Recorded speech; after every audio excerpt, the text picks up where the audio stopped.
Hey, how's it going, fight fans? Welcome to mindforcombat. If you're new to the channel, my name's Rohan. It's my platform where I do fight sports related content. If you're new here, why don't you help me grow my platform? All you have to do is subscribe to the channel, like the video if you like it, and maybe hit that bell icon so you get notified every time I upload a video. And with that said, in this video I'm going to be taking a post-event recap or post-event look at UFC 252, where the legendary Daniel Cormier's career finally came to a close. But before I get into the video, I just want to say sorry if the video is a bit echoey. I'm recording at home today and sometimes it is a bit echoey. I know a lot of you guys have been around for a long time, and in my small little channel you guys know the situation real well, but I just wanted to give you guys that little pre-warning just in case you are some of you new guys, and if you are new then don't forget to subscribe. Anyway, so last night was a very interesting event. Well, at the time of recording anyway, it was last night.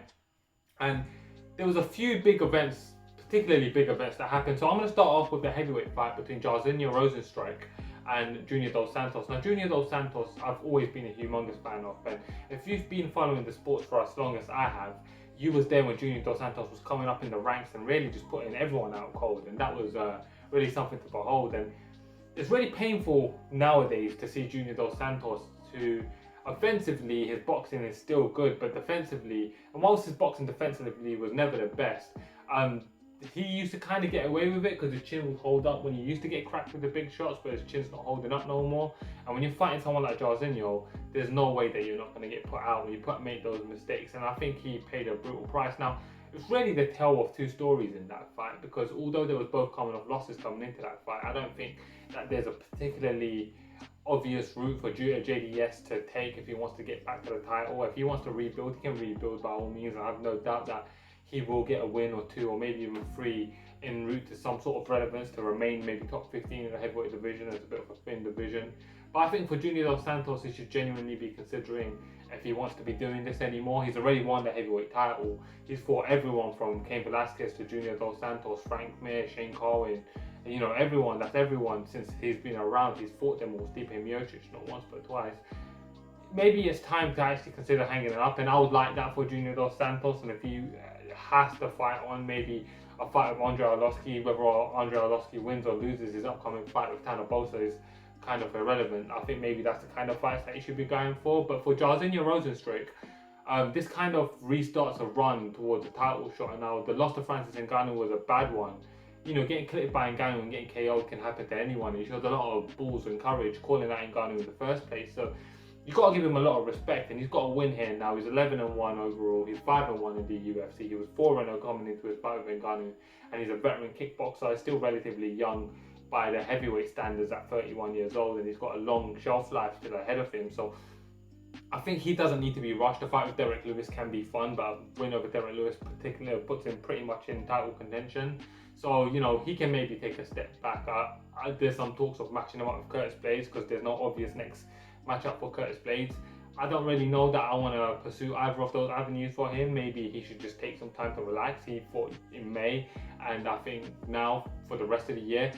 And another point is that, sorry, just before I go on to finalise here, the same holes that he showed against Ngannou, he showed me in this, just Junior's not Ngannou, and he wasn't able to capitalise on it. So I think for Jairzinho, maybe take some time away from the ring should be next, and not fight until 2021, and in that time look to shore up the holes in his game and come back a better version. No point rushing, especially when you've got plenty of time and there's no obvious matchups for him. Moving on, we've got the co-main event against Sugar Sean O'Malley and Marlon Chito Vera, two guys I'm a huge fan of. I think this was a very important fight for Sugar Sean O'Malley. Unfortunately, it didn't really pan out for him. His legs kind of gave away, with his foot in particular, and this is kind of the second time this happened. This happened against Andre Sukumtar as well, and I do question what it is about his footwork that kind of puts himself into that vulnerability. Now for Marlon Vera, it's got to be kind of bittersweet because he got the win over a heated rival, but he'll never get the respect for the win of it just because of the freak situation. It's not his fault that it happened, but it still happened. So I think what you got to consider next for Sugar Sean is obviously going to be a long layoff to recover. But for Marlon Vera, there's a few interesting options, and the one that jumps out to me is the Jimmy Rivera fight. Now Jimmy Rivera, who's just gotten back on the winning column in his own right, and Marlon Chito Vera have a bit of animosity and hatred going back. And now these are two top 15 fighters that have just finally got back on a win. If you was to match them up, they could settle a beef from once upon a time when Jimmy Rivera said, "Nah, I'll just bully Marlon Vera. I don't want to fight him. Obviously, Marlon took that very personally because it meant he couldn't feed his daughter because he didn't get the paycheck. I think that's a fight that makes the most obvious sense. The winner of that will put themselves in a good position to get a top 10, top 5 opponent afterwards, maybe. And that's a logical conclusion for both of those men. I think that's the fight to make. So Marlon Vera versus Jimmy Rivera, and for Sugar Sean, I think, lay off and recover. Then we move on to the main event. We had the legendary Daniel Cormier throwing down for the final time against the greatest UFC heavyweight of all time. Not the greatest heavyweight of all time, because don't believe that hype. That's still Fedor Emelianenko. Fedor Emelianenko, for all intents and purposes, at one point was 32-0, had beaten multiple UFC and Pride champions, and this is a man who, don't look at the tail end of his career. Look at his career as a whole. And don't look at the visions of 2020, but he beat Tim Sylvia. Well, Tim Sylvia was a 2-time former world champion, ranked top 3 at the time, and just fought for a UFC belt when he got taken out by Fedor in 36 seconds. So Fedor is still the #1 guy to me, but to stick to topic, I think Daniel Cormier has had an exceptional career. He's won 2 world titles in 2 weight classes. He's had 2 chief rivals, John Jones and Stipe Miocic, and he came out short to both of them, but there's no shame in that. Those are 2 of the greatest fighters to ever walk the planet Earth. Daniel Cormier has always been a great ambassador for the sport, and he's always been someone that's really represented himself and his family, his team very, very well. He's got a great career in commentary to look forward to. He's had a great career behind him. He's financially secure. Why not enjoy your golden years with your family and your children, and take some time to relax and just enjoy everything else that he has ahead of him. He's done his time in wrestling. He's done his time in MMA now. Great career to Cormier. I was very, very privileged to be able to watch all of it from his days fighting Jeff Monson on Strikeforce, even when he fought Tony Johnson, and even when he won the King of the Cage title. I happened to watch those fights, and to his progression into the UFC, to the Strikeforce Heavyweight Grand Prix, to the UFC, light heavyweight, all the wars that he's been through. He's had a great career, and he should retire very, very proud of himself. For Stipe Miocic, who becomes the greatest UFC heavyweight of all time, there's an obvious fight waiting for him, and that's the rematch with Francis Ngannou. Francis Ngannou, since they met, obviously lost to Derek Lewis, but since then has looked virtually unstoppable, going 4-0, 4 first-round KOs, taking out the likes of Jairzinho Rosenstreich in his own right. He took out Junior Dos Santos, he took out Cain Velasquez, and he took out Curtis Blades.